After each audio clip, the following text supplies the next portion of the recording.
The Canterbury Tales by Geoffrey Chaucer, edited by D. Lang Purvis. The Clerk's Tale. The Prologue.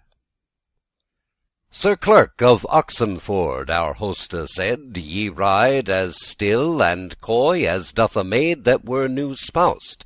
Sitting at the board this day, I heard not of your tongue a word.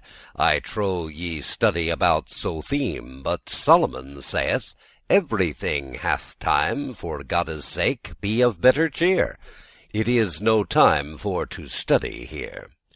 Tell us some merry tale by your fay, for what man that is entered in a play, he needes must unto that play assent. But preache not, as friars do in Lent, to make us for our olde sinnes weep, nor that thy tale make us not to sleep. Take us some merry thing of adventures, your terms, your colours, and your figures. Keep them in store, till so ye be indite high style, as when that men to kinges write. Speak so plain at this time, I you pray, that we may understand what you say. The worthy clerk benignedly answered, Hoste, quoth he, I am under your yerde. Ye have of us as now the governance, and therefore would I do you obeisance. As far as reason asketh hardily, I will you tell a tale, which that I learned at Padova of a worthy clerk, as proved by his wordes and his work. He is now dead, and nailed in his chest.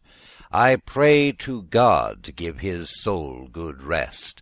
Francis Petrarch, the laureate poet, hight this clerk, whose rhetoric so sweet illumined all tale of poetry, as Linnean did of philosophy, or law, or other art particular.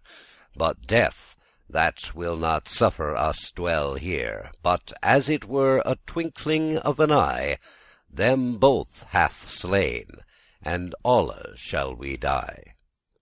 But forth to tellen of this worthy man that taught me this tale, as I began, I say that first he with high style inditeth, ere he the body of his tale writeth, a poem, in the which describeth he Piedmont, and of Saluces the country, and speaketh of the Pennine hilles high, that be the bounds of all West Lombardy, and Mount Vesuvius in special, whereas the Po out of a wille small taketh his first springing and his source, that eastward aye increaseth in his course, Temilia ward to Ferraro and Venice, the which a long thing were to devise.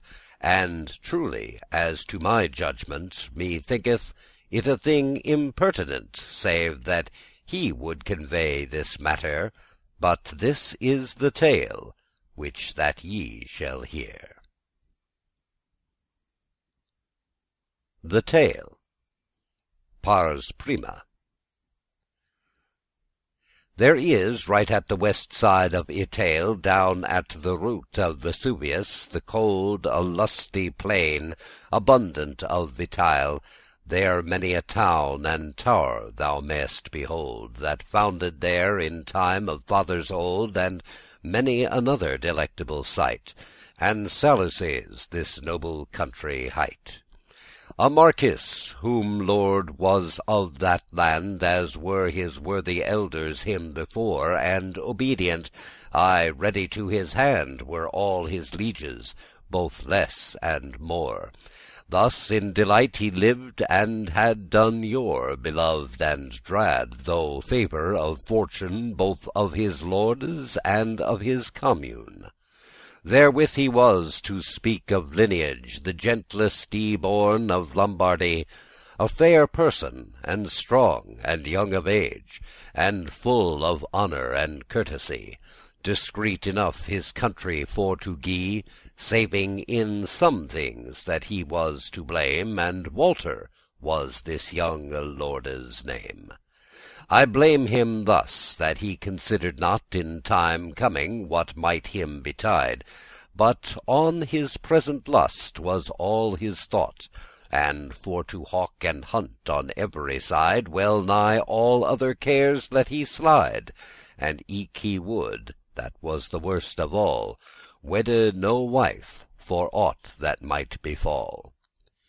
Only that point his people bare so sore, that Flockmel on a day to him they went, and one of them, that wisest was of lore, or elles that the Lord would best assent, that he should tell him what the people meant, or elles could he well shew such matter, he to the Marquis said as ye shall hear. O noble Marquis, your humanity assureth us and gives us hardiness, as oft as time is of necessity, that we to you may tell our heaviness. Accept, Lord, now of your gentleness what we with piteous heart unto you plain, and let your ears my voice not disdain. All have I not to do in this matter, more than another man hath in his place, yet forasmuch as ye, my lord so dear, have always shewed me favour and grace, I dare the better ask of you a space of audience to shewen our request, and ye, my lord, to do right as you lest. For certes, Lord, so well us like you and your work, and ever have done, that we ne could not ourselves devise how we might live in more felicity, save one thing, Lord, if that your will it be, that for to be a wedded man you lest, then were your people in sovereign hearte's rest. Bow your neck under the blissful yoke of sovereignty, and not of service, which that men call espousal or wedlock, and think, Lord, among your thoughtes wise, how that our days pass in sundry wise. For though we sleep, or wake, or roam, or ride, aye fleeth time, it will no man abide. And though your greene youth flower as yet, increepeth age always as still as stone, and death menaceth every age, and smit in each estate, for there escapeth none, and all so certain as we know each one that we shall die, as uncertain we all be of that day when death shall on us fall. Accept then of us the true intent, that never yet refused your hest, and we will, Lord, if that ye will assent, choose you a wife in shorte time at the lest, born of the gentlest and of the best of all this land, so that it ought to seem honour to God and you, and we can deem. Deliver us out of all this busy dread, and take a wife for highe Godde's sake. For if it so befell, as God forbid, that through your death your lineage should slake, and that a strange successor should take your heritage, oh, woe were us on leave, wherefore we pray you hastily to weave. Their meeke prayer and their piteous cheer made the Marquis for to have pity. Ye will, quoth he, mine owen people dear, to that I ne'er ere thought constraine me. I me rejoiced of my liberty, that seldom time is found in marriage. Where I was free, I must be in serviage. But natheless I see your true intent, and trust upon your wit, and have done I. Wherefore of my free will I will assent to wedde me as soon as e'er I may. But whereas ye have proffered me today to choose me a wife, I you release that choice, and pray you of the proffer cease. For God it wot that children often been, unlike their worthy elders them before. Bounty comes all of God, not of the strain, of which they be engendered and ybore. I trust in Godde's bounty, and therefore my marriage and mine estate and rest I him betake, he may do as him lest. Let me alone in choosing of my wife, that charge upon my back I will endure. But I you pray and charge upon your life, that what wife that I shall take, ye me ensure to worship her, while that her life may dure, in a word and work, both here and elleswhere, as she an emperor's daughter were.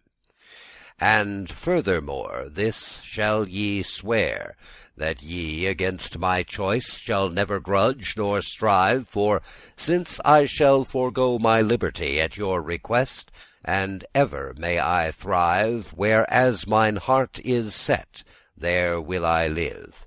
And but ye will assent in such mannere, I pray you speak no more of this matter.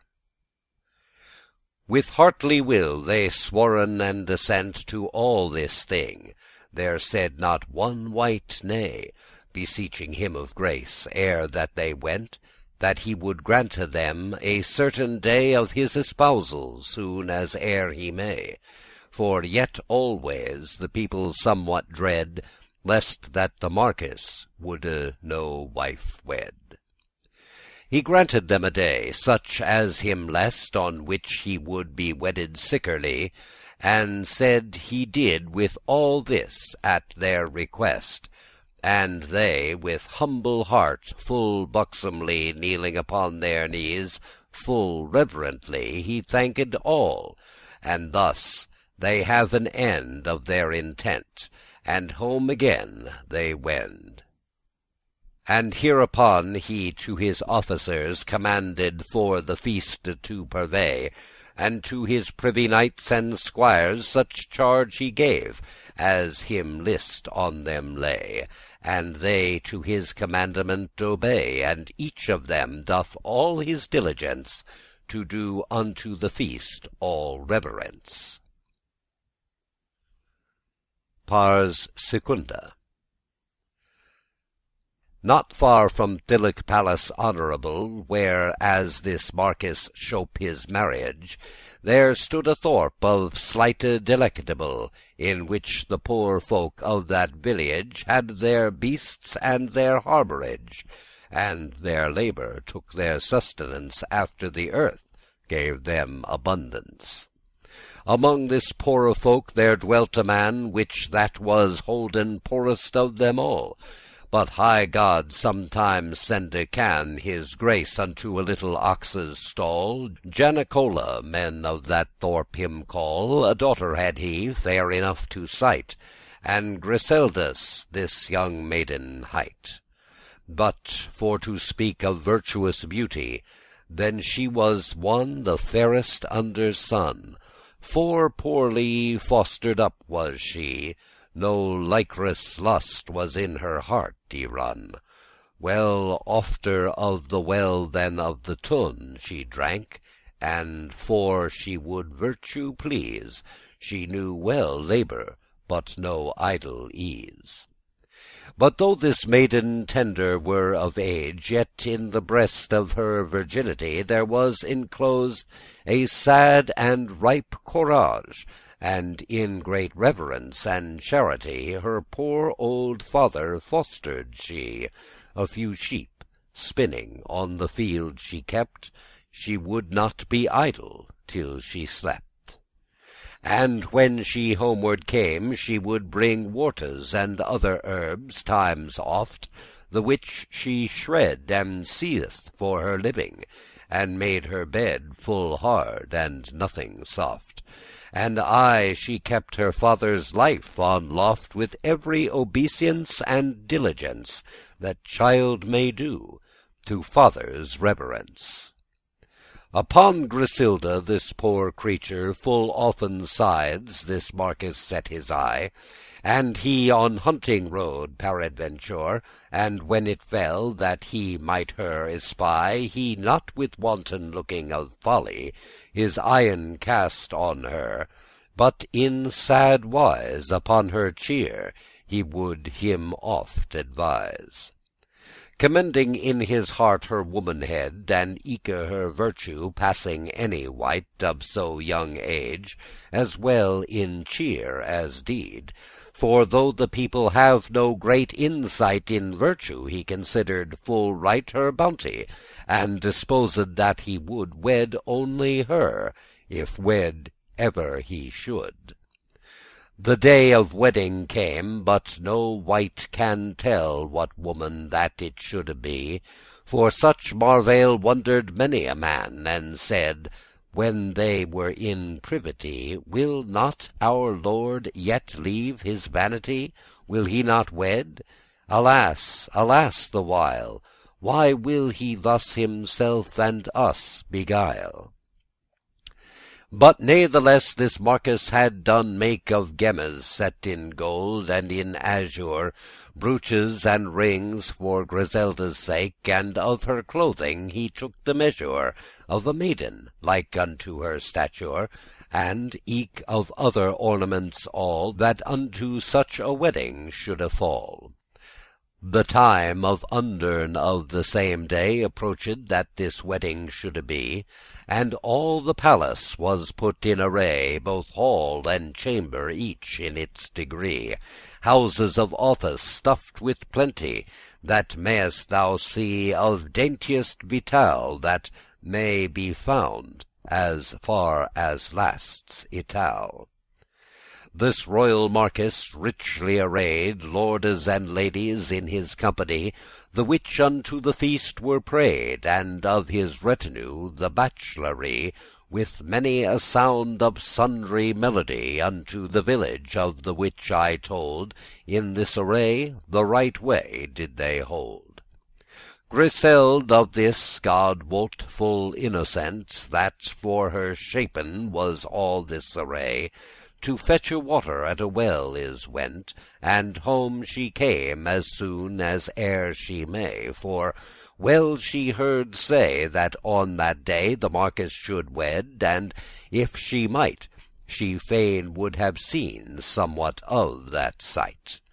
She thought, I will with other maidens stand, that be my fellows, in our door, and see this Marchioness, and therefore I will fand to do at home, as soon as it may be, the labour which belongeth to me, and then I may at leisure her behold, if she this way unto the castle hold.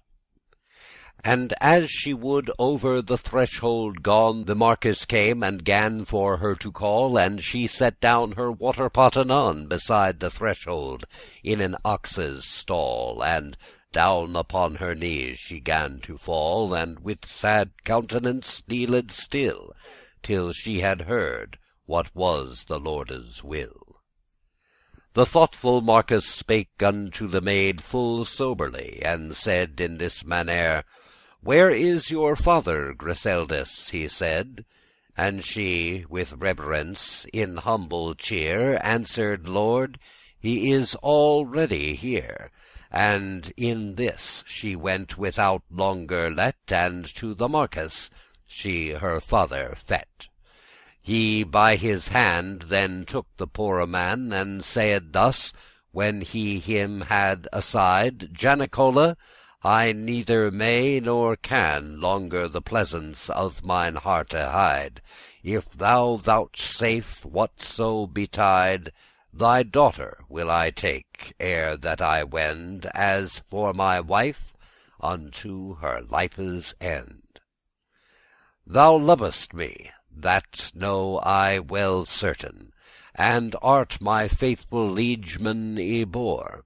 And all that liketh me, I dare well sayn, it liketh thee, and specially therefore tell me that point that I have said before, if that thou wilt unto this purpose draw, to take me for thy son-in-law. This sudden case the man astonished so, that red he waxed, abashed, and all quaking. He stood uneaths, and said he wordes mo, but only thus, Lord," quoth he, "my willing is as ye will, nor against your liking I will do no thing, mine owen lord so dear, right as you list govern this mattere." "Then will I," quoth the Marquis softly, "that in thy chamber I and thou and she have a collation, and knowest thou why? For I will ask her if her will it be my wife, and rule her after me, and all this shall be done in thy presence. I will not speak out of thine audience."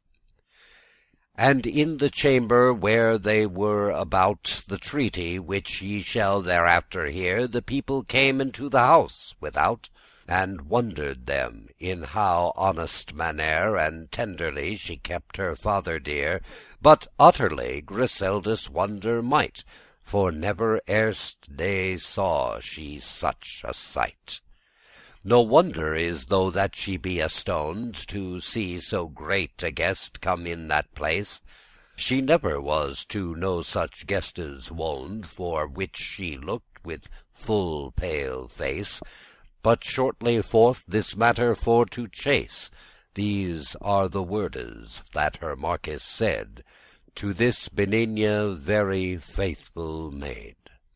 "Griseld," he said, "ye shall well understand, it liketh to your father and to me that I you wed, and eke it may so stand, as I suppose ye will that it so be. But these demands ask I first," quoth he, "since that it shall be done in hasty wise. Will ye assent, or elles you advise? I say this, be ye ready with good heart to all my lust, and that I freely may, as me best thinketh, do you laugh or smart, and never ye to grudge night or day, and eke when I say yea, you may not nay, neither by word nor frowning countenance. Swear this, and here I swear our alliance." Wondering upon this word, quaking for dread, she said, "Lord, indigne and unworthy am I to this honour that ye me bed. But as ye will yourself, right so will I. And here I swear, that never unwillingly in word or thought I will you disobey, for to be dead, though me were loath to day." "This is enough, Griselda mine," quoth he, and forth he went with a full sober cheer out of the door, and after then came she, and to the people he said in this mannere, "This is my wife," quoth he, "that standeth here. Honour her and love her, I you pray. Whoso me loves, there is no more to say." And for that nothing of her olde gear she should bring into his house, he bade that women should despoil her right there, of which these ladies were nothing glad to hand her clothes wherein she was clad. But natheless this maiden bright of hue, from foot to head they clothed have all new. Her haires have they combed that lay untressed full rudely, and with their fingers small a crown upon her head they have dressed, and set her full of notches great and small. Of her array why should I make a tale? Unneth the people her knew for her fairness, when she transmuted was in such richness. The Marquis had her spoused with a ring, brought for the same cause, and then her set upon a horse snow white and well ambling, and to his palace ere he longer let, with joyful people that her led and met conveyed her, and thus the day they spend in revel till the sunne gan descend. And shortly forth this tale for to chase, I say that to this new Marichioness God hath such favour sent her of his grace, that It ne seemed not by likeliness that she was born and fed in rudeness, and in a cot or in an ox's stall, but nourished in an emperor's hall.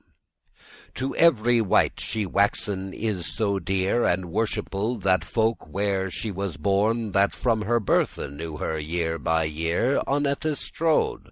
But they in durst have sworn that to Janicol, of whom I spake before, she was not daughter, for by conjecture them thought she was another creature.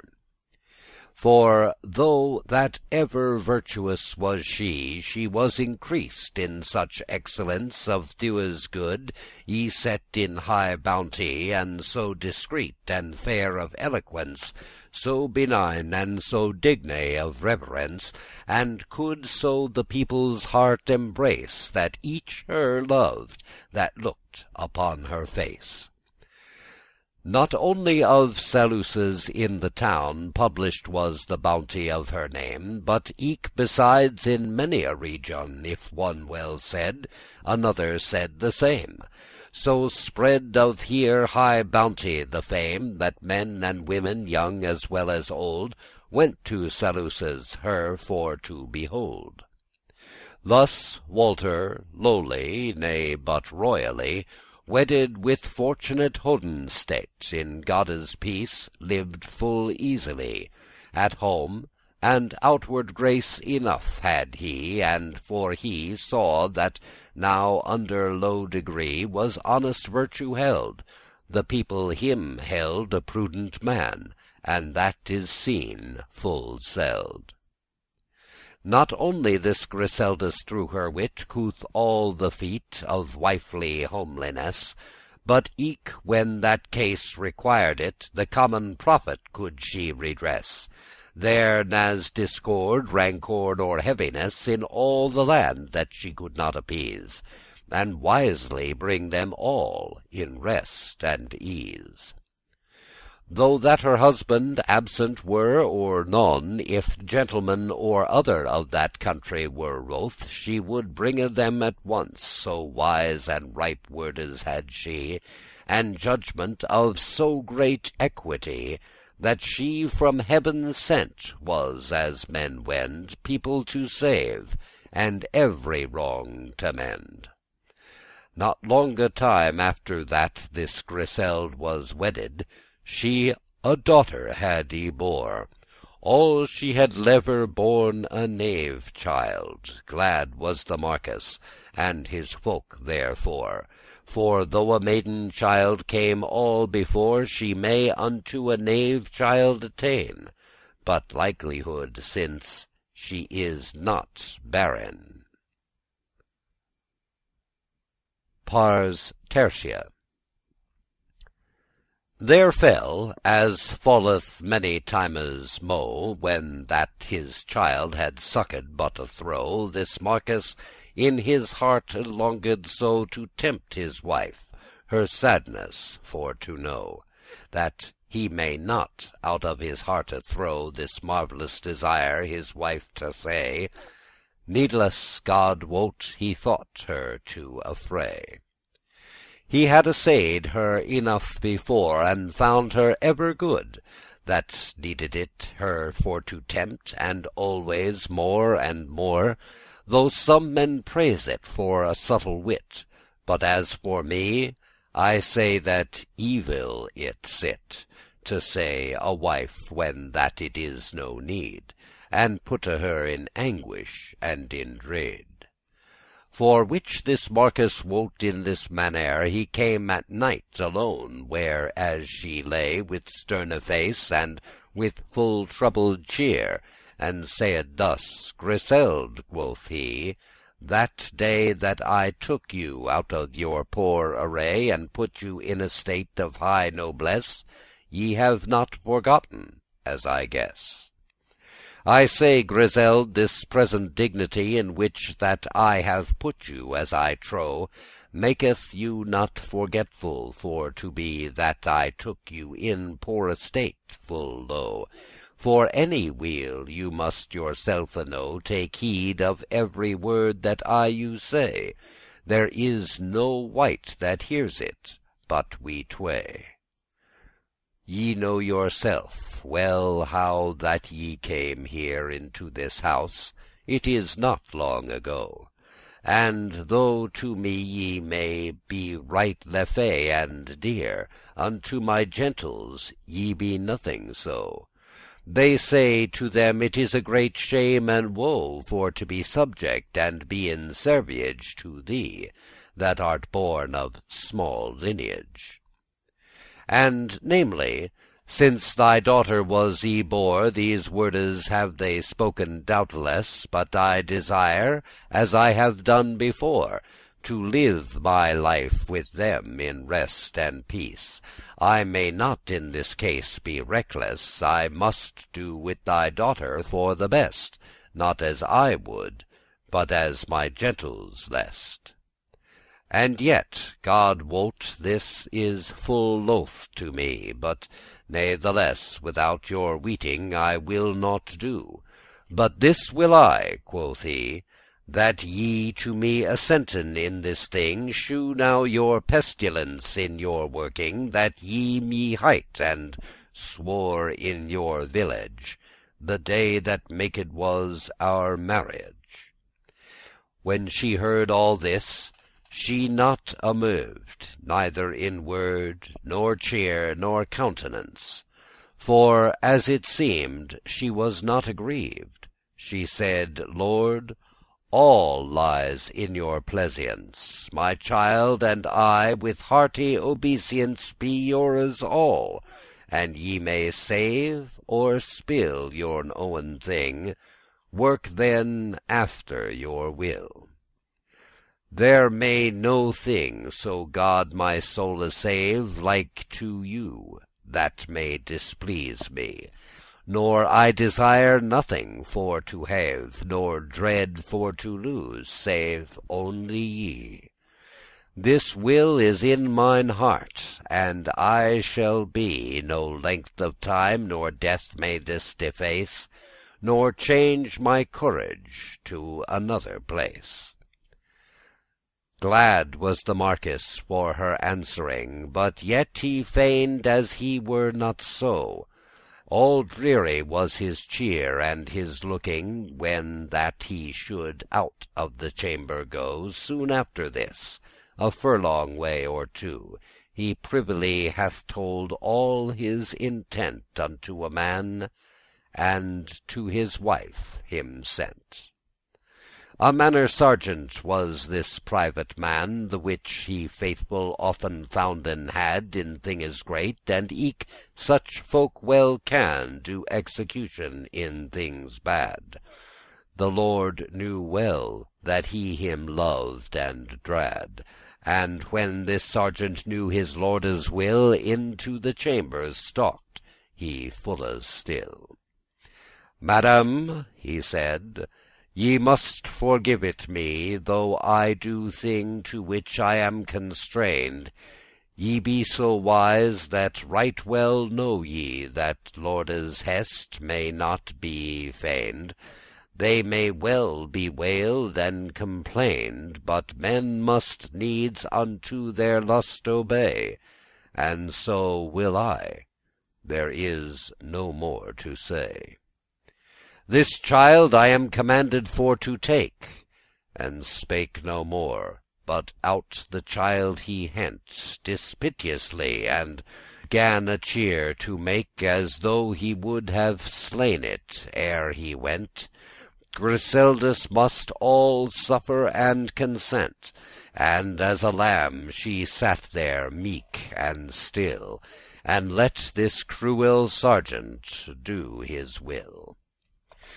Suspicious was the defame of this man, suspect his face, suspect his word also, suspect the time in which he and this began. Alas, her daughter that she loved so, she weened he would have it slain right though, but natheless she neither wept nor siked, conforming her to what the Marquis liked. But at the last to speake she began, And meekly she unto the sergeant prayed, So as he was a worthy gentleman, That she might kiss her child ere that it died. And in her barm this little child she laid With full sad face, and gan the child to bless, And lulled it, and after gan to kiss. And thus she said in her benigne voice, Farewell, my child, I shall thee never see. But since I have thee marked with the cross Of that Father, y blessed may'st thou be, That for us died upon a cross of tree. Thy soul, my little child, I him betake, For this night shall thy din for my sake. I trow that to a Norris in this case It had been hard this Ruthie for to see. Well might a mother then have cried, Alas! But natheless so sad steadfast was she, That she endured all adversity, And to the sergeant meekly she said, Have here again your little younge maid. Go now, quoth he, and do my lord's behest. And one thing would I pray you of your grace, But if my lord forbade you at the least, Bury this little body in some place, That neither beasts nor birds it erace. But he no word would to that purpose say, But took the child and went upon his way.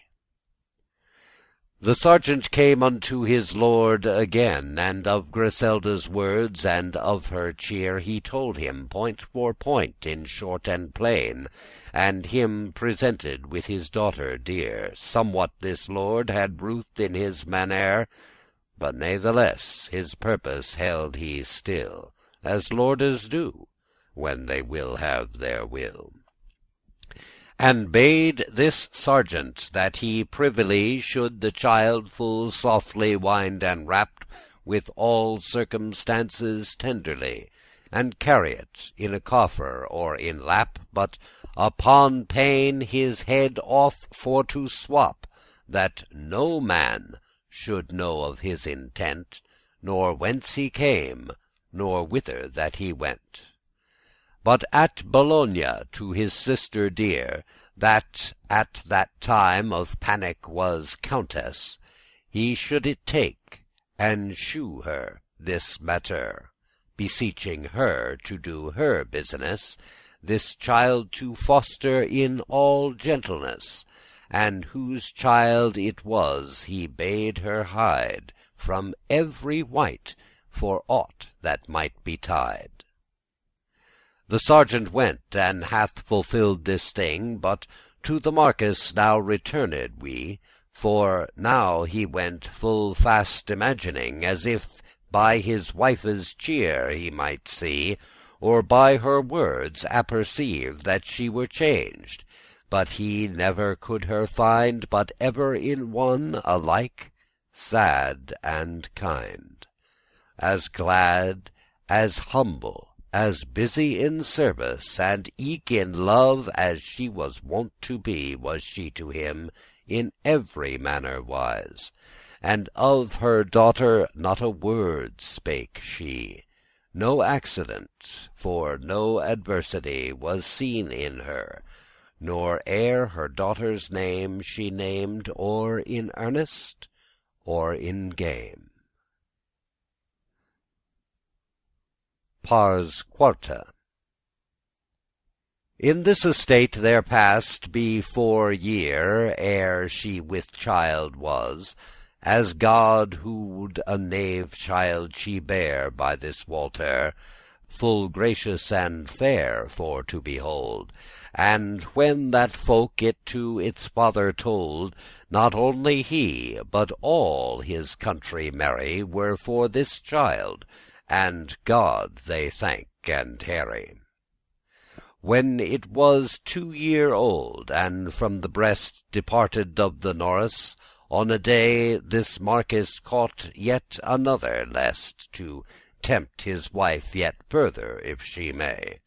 Oh, needless was she tempted, in as say, but wedded men not connen no measure, when that they find a patient creature. "Wife," quoth the marquis, "ye have heard ere this, my people sickly bear our marriage, and namely, since my son y-born is, now is it worse than ever in all our age. The murmur slays mine heart and my courage, for to mine ears cometh the voice so smart, that it well nigh destroyed hath mine heart. Now say they thus, when Walter is y-gone, then shall the blood of Janicol succeed, and be our lord, for other have we none. Such wordes say my people out of dread.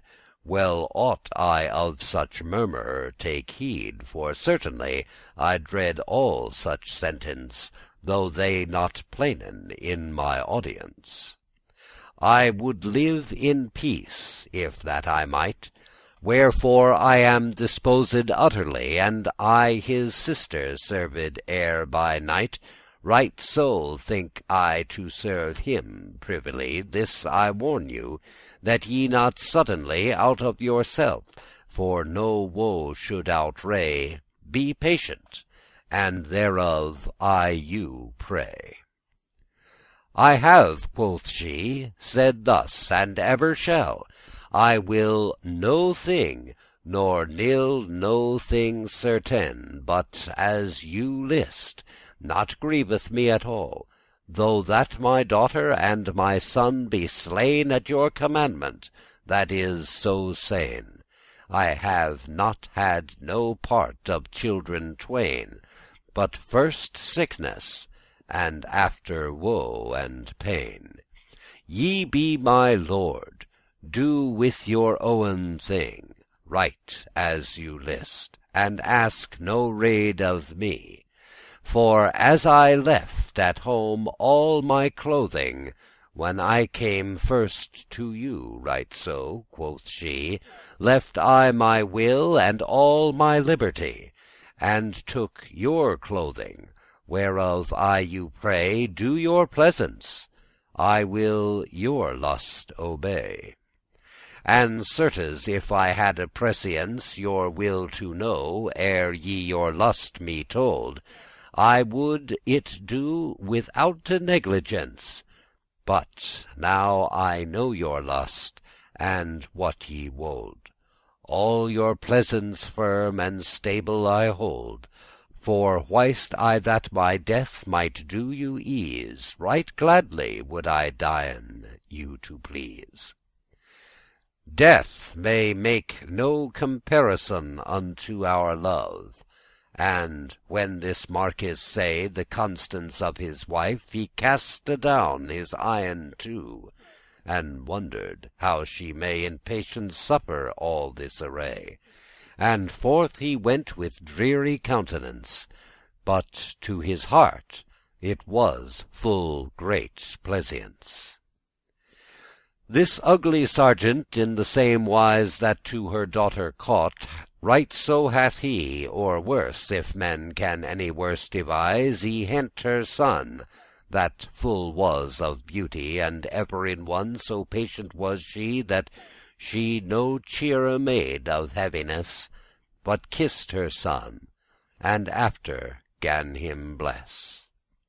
Save this she prayed him, if that he might, her little son he would in earthe grave, his tender limbs delicate to sight, from fowls and from beasts for to save.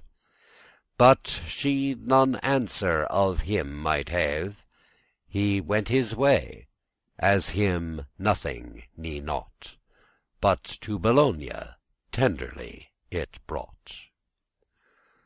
The marquis wondered ever longer more upon her patience, and if that he not hadde soothly knowen therebefore that perfectly her children loved she, he would have weened that of some subtlety, and of malice, or for cruel courage, she had suffered this with sad visage.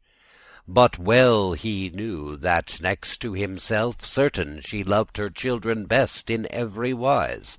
But now of women would I ask fain, if these assays might not suffice, what could a sturdy husband more devise to prove her wifehood and her steadfastness, and he continuing ever in sturdiness?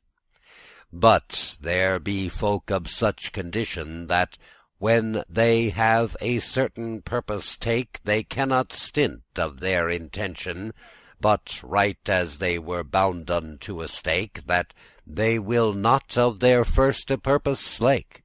Right so this Marquis fully hath proposed to tempt his wife, as he was first disposed. He waited, if by word or countenance, that she to him was changed and of courage, but never could he find variance. She was aye one in heart and in visage, and aye the farther that she was in age, the more true, if that were possible, she was to him in love, and more penible. For which it deemed thus, that of them two there was but one will, for, as Walter lest, the same pleasance was her lust also, and God be thanked, all fell for the best. She shewed well for no unworldly unrest, a wife as of herself no thinge should, will in effect, but as her husband would. The slander of Walter wondrous wide spread, that of a cruel heart he wickedly, for he a poore woman wedded had murdered both his children privily. Such murmur was among them commonly, no wonder is, for to the people's ear there came no word, but that they murdered were. For which, whereas his people therebefore had loved him well, the slander of his defame made them that they him hated therefore. To be a murderer is a hateful name. But natheless, for earnest or for game, he of his cruel purpose would not stent to tempt his wife all his intent. When that his daughter 12 year was of age, he to the court of Rome in supple wise informed of his will, set his message, commanding him such bulles to devise, as to his cruel purpose may suffice, how that the Pope, for his people's rest, bade him to wed another, if him lest. I say he bade they should counterfeit the Pope's bulls, making intention that he had leave his first wife too late, to stinte rancour and dissension betwixt his people and him. Thus spake the bull, the which they have published at full. The rude people, as no wonder is, weened full well that it had been right so. But when these tidings came to Griseldis, I deem that her heart was full of woe. But she, alike sad for evermo', disposed was, this humble creature, th'adversity of fortune all t'endure. Abiding ever his lust and his pleasance, to whom that she was given heart and all, as to her very worldly suffisance. But shortly, if this story tell I shall, the Marquis written hath in special a letter, in which he shewed his intent, and secretly it to Bologna sent. To the Earl of Panico, which hadde though wedded his sister, prayed he specially to bringe home again his children two, in honourable estate, all openly.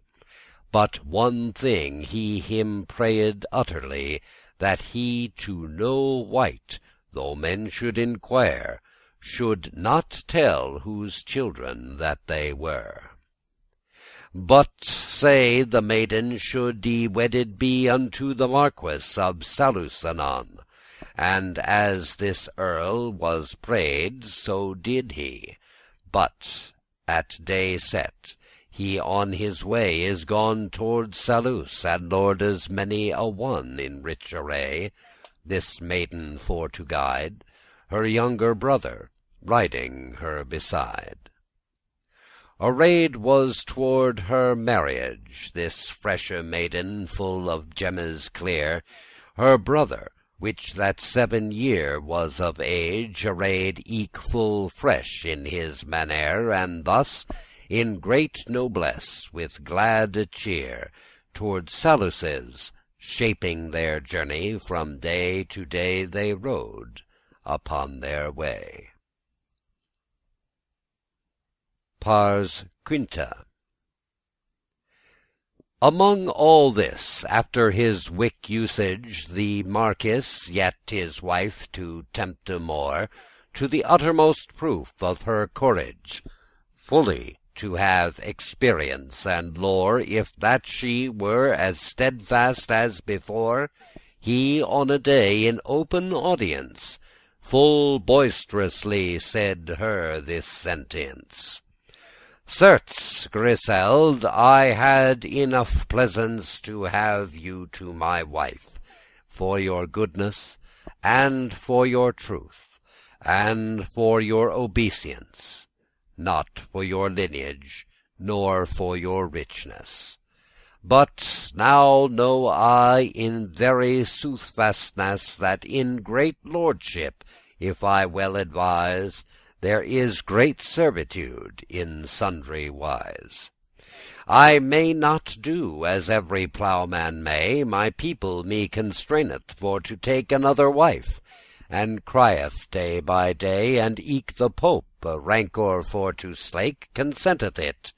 That dare I undertake, and truly thus much I will you say: my newe wife is coming by the way. Be strong of heart, and voide anon her place, and thilike dower that ye brought to me, take it again, I grant it of my grace. Returne to your father's house," quoth he. "No man may always have prosperity. With even heart I rede you to endure the stroke of fortune or of adventure." And she again answered in patience: "My lord," quoth she, "I know and knew alway how that betwixt your magnificence and my povert' no wight nor can nor may make comparison. It is no nay. I held me never digne in no mannere to be your wife, nor yet your chamberer. And in this house where ye me lady make, the highe God take I for my witness, and all so wisely he my soule glade, I never held me lady nor mistress, but humble servant to your worthiness, and ever shall, while that my life may dure, abroven every worldly creature. That ye so long of your benignity have holden me in honour and nobility, where as I was not worthy for to be, that thank I God, and you to whom I pray, for yield it you, there is no more to say. Unto my father gladly I will wend, and with him dwell unto my life's end. Where I was foster'd as a child full small, till I be dead, my life there shall I lead, a widow clean in body, heart, and all. For since I gave to you my maidenhead, and am your true wife, it is no dread God shield such a lorde's wife to take, another man to husband or to make. And of your newe wife, God of his grace so grant you weal and all prosperity, for I will gladly yield to her my place. in which that I was blissful wont to be. For since it liketh you, my lord," quoth she, "that whilesome weren all mine hearte's rest, that I shall go, I will go when you lest. But whereas ye me proffer such dower as I first brought, it is well in my mind it was my wretched clothes, nothing fair, to which to me were hard now for to find. O gentle God, how gentle and how kind you seemeth by your speech and by your visage, the day that maked was our marriage. But sooth is said, algate I find it true, for in effect it proved is on me. Love is not old as when that it is new, but certes, Lord, for no adversity to dien in this case, I shall not be, that ere in word or work I shall repent that I gave you my heart in whole intent.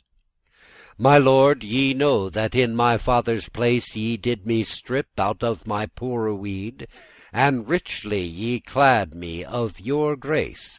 To you brought I nought else out of dread, but faith and nakedness and maidenhead.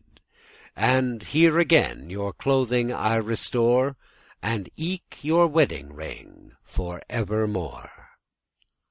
The remnant of your jewels ready be within your chamber, I dare safely sayn. Naked out of my father's house, quoth she, I came, and naked I must turn again. All your pleasance would I follow fain, but yet I hope it not be your intent that smockless I out of your palace went. Ye could not do so dishonest a thing, that thilike womb in which your children lay should before the people be in my walking be seen all bare, and therefore I you pray, let me not like a worm go by the way. Remember you, mine owen lord so dear, I was your wife, though I unworthy were. Wherefore in guerdon of my maidenhead, which that I brought and not again I bear, as vouchsafe to give me to my meed, but such a smock as I was wont to wear, and I therewith may wee the womb of her that was your wife, and here I take my leave of you, mine owen lord, lest I you grieve. The smock, quoth he, that thou hast on thy back, let it be still, and bear it forth with thee. But well unless thilke word he spake, but went his way for ruth and for pity. Before the folk herself stripped she, and in her smock, with foot and head all bare, toward her father's house forth as she fare. The folk her followed weeping on her way, and fortune aye they cursed as they gon, but she from weeping kept her eyen dray, nor in this time word spake she none. Her father, that this tiding heard anon, cursed the day and time that nature shope to him be a living creature. For out of doubt this old poor man was ever in suspect of her marriage, for ever deemed he, since it first began, that when the lord fulfilled had his courage, he would think it were a disparage to his estate so low for to alight, and void her as soon as e'er he might. Against his daughter hastily went he, for he by noise of folk knew her coming, and with her olde coat, as it might be, he covered her, full sorrowfully weeping. But on her body might he it not bring, for rude was the cloth, and more of age by days fele, than at her marriage. Thus with her father for a certain space dwelled this flower of wifely patience, that neither by her words nor by her face before the folk, nor eke in their absence, ne shewed she was done offence, nor of her high estate no remembrance, ne hadde she as by her countenance. No wonder is, for in her great estate her ghost was ever in plain humility, no tender mouth, no heart delicate, no pomp, and no semblant of royalty, but full of patient benignity, discreet and prideless, aye honourable, and to her husband ever meek and stable. Men speak of Job, and most for his humbleness, as clerks, when them list, can well indite, namely of men, but as in soothfastness, though clerks praise women but alight, there can no man in humbleness him quite as women can, nor can be half so true as women be, but it be fall of new. Pars Sexta. From Boulogne is the Earl of Panic come, of which the fame upsprang to more and less, and to the people's ears all and some was known, eke that a newe marchioness he with him brought, in such pomp and richess, that never was there seen with manne's eye so noble array in all West Lombardy. The marquis, which that shope and knew all this, ere that the earl had come, sent his message for thilike poor silly Griseldis, and she, with humble heart and glad visage, nor with no swelling thought in her courage, came at his hest, and on her knees her set, and reverently and wisely she him gret. "Griseld," quoth he, "my will is utterly, this maiden that shall wedded be to me receive be to-morrow as royally as it is possible is my house to be, and eke that every wight in his degree have his estate in sitting and service, and in high pleasance as I can devise. I have no women sufficient certain, this chambers to array in ordinance after my lust, and therefore would I fain that thine were all such manner governance. Thou knowest eke of all my pleasance. Though thine array be bad and ill be say, do thou thy devoir at the leaste way." "Not only, lord, that I am glad," quoth she, "to do your lust, but I desire also you for to serve and please in my degree, without fainting, and shall evermo', nor ever for no weal, nor for no woe, shall be the ghost within mine hearte stent, to love you best with all my true intent." And with that word she gan the house to dight, and tables for to set, and beds to make, and pained her to do all that she might, praying the chamberers for Godde's sake to hasten them, and faste sweep and shake, that she, the most serviceable of all, hath every chamber arrayed, and in this hall. About underne gan the earl alight, that with him brought these noble children tway, for which the people ran to see the sight of their array so richely base.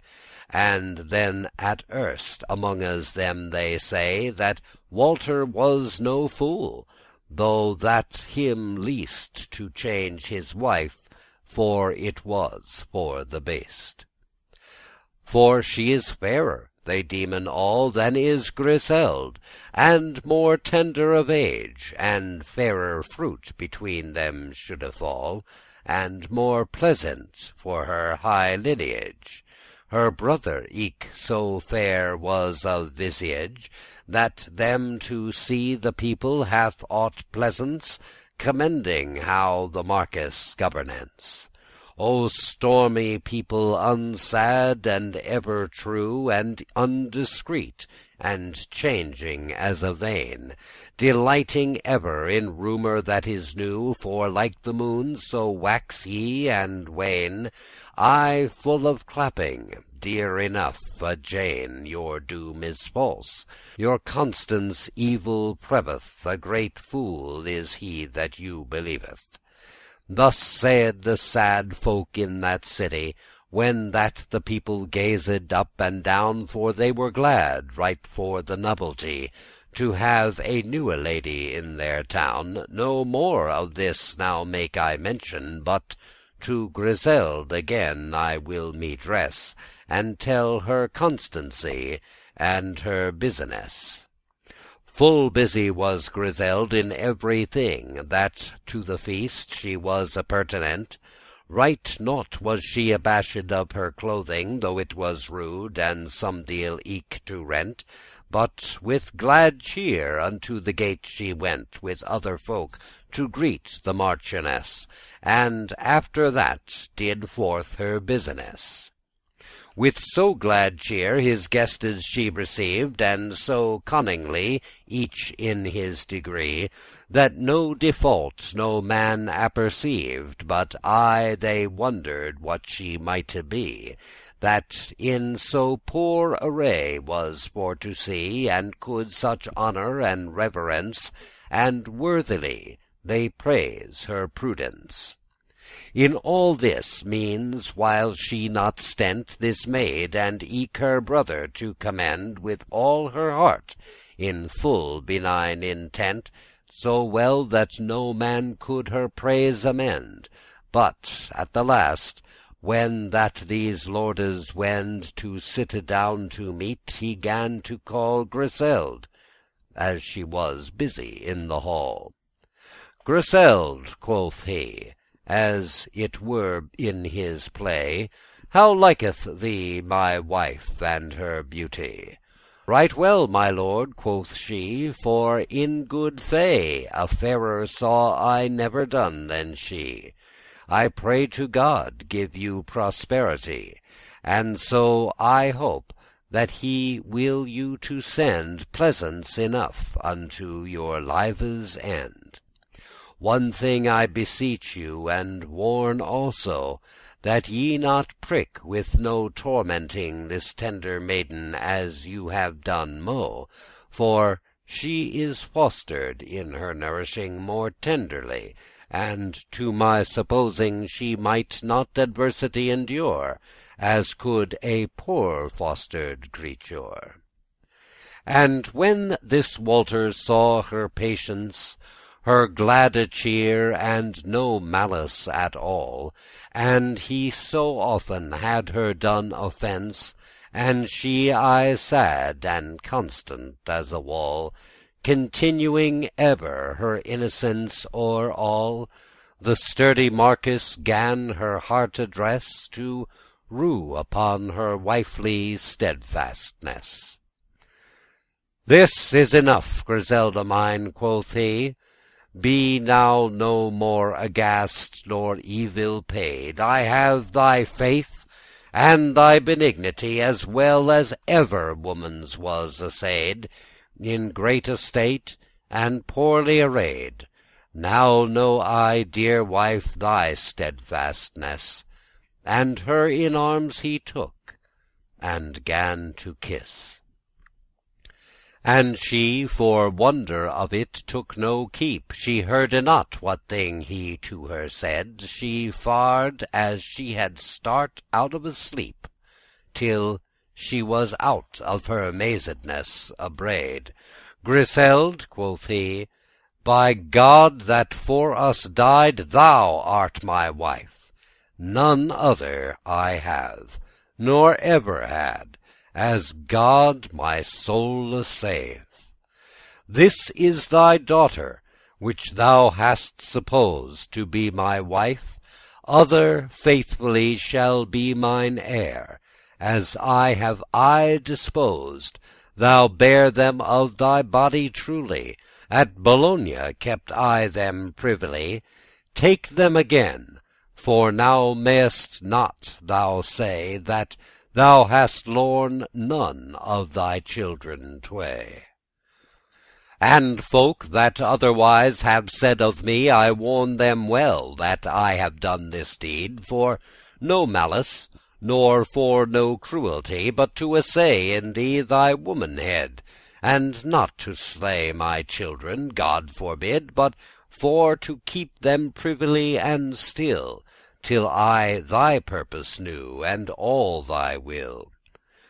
When she this heard, in swoon down she falleth for piteous joy, and after her swooning she both her younge children to her calleth, and in her armes piteously weeping embraced them, and tenderly kissing, full like a mother, with her salte tears she bathed both their visage and their hairs. Oh, what a piteous thing it was to see her swooning, and her humble voice to hear. Grand mercy, Lord God, thank it you, quoth she, that ye have saved me my children dear. Now reck I never to be dead right here, since I stand in your love and in your grace, no force of death, nor when my spirit pace.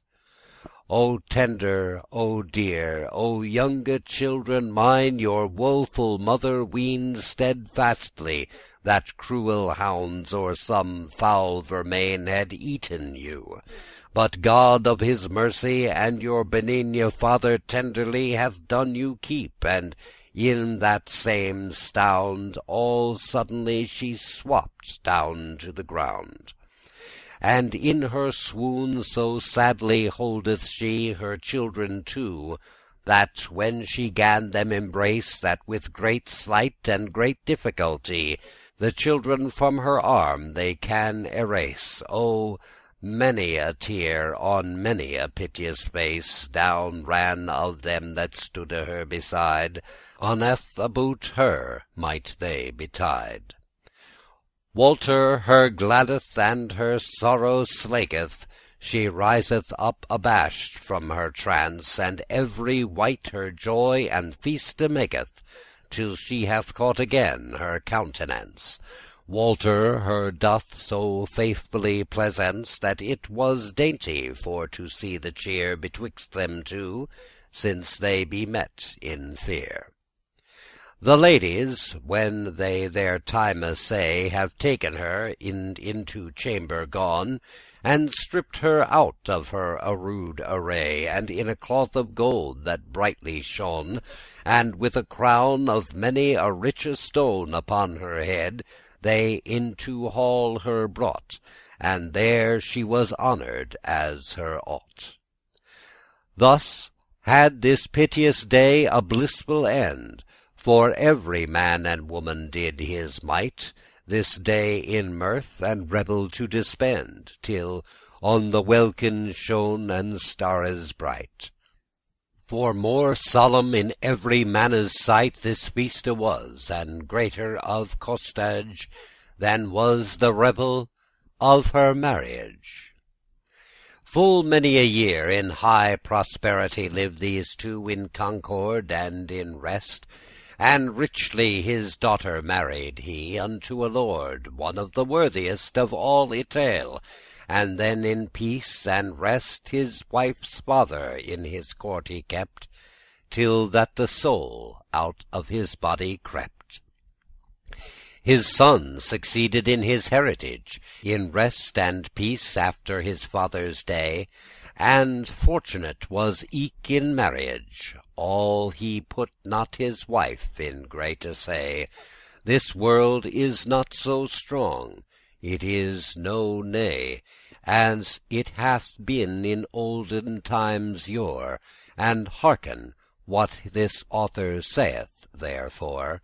This story is said, not for that wives should follow Griselda in humility, for it were importable though they would, But for that every wight in his degree should be constant in adversity, as was Griselda, therefore Petrarch writeth this story, which with high style he inditeth. For since a woman was so patient unto a mortal man, well more we ought receiven all in gree that God has sent. For great skill is he proved that he wrought, but he tempteth no man that he hath bought. As saith Saint James, if ye his pistol read, he proveth folk all day, it is no dread. And suffereth us for our exercise, with sharpe scourges of adversity, full often to be beat in sundry wise, not for to know our will, for certes be, ere we were born, knew all our frailty. And for our best is all his governance, let us then live in virtuous sufferance. But one word, lordlings, hearken ere I go. It were full hard to finde nowadays in all a town Griseldas 3 or 2, for if there were to put to such assayes, the gold of them hath now so bad allays with brass, that though the coin be fair at eye, it would rather break in two than ply. For which here, for the wife's love of Bath, whose life and all her sex may God maintain in high mastery, and elles were it scath, I will, with lusty heart fresh and green, say you a song to gladden you, I ween, and let us stint of earnestful mattere. Hearken my song, that saith in this mannere. L'Envoi of Chaucer. Griseld is dead, and eke her patience, and both at once are buried in a tale, for which I cry in open audience, no wedded man so hardly be to sail his wife's patience, in trust to find Griselda's, for in certain he shall fail. O noble wives, full of high prudence, let no humility your tongues nail, nor let no clerk have cause or diligence to write of you a story of such marvail as of Griselda, patient and kind, lest Chichivash you swallow in her entrail. Follow echo that holdeth no silence, but ever answereth at the counter tale. Be not bedaft of your innocence, but sharply take on you this governale. Imprint well this lesson in your mind, for common profit, since it may avail. Ye archewives, stand aye at defence, since ye be as strong as is a great camele, nor suffer not that men do you offence. And slender wives, feeble in battail, be eager as a tiger yon in Ind, aye clapping as a mill, I you conseil.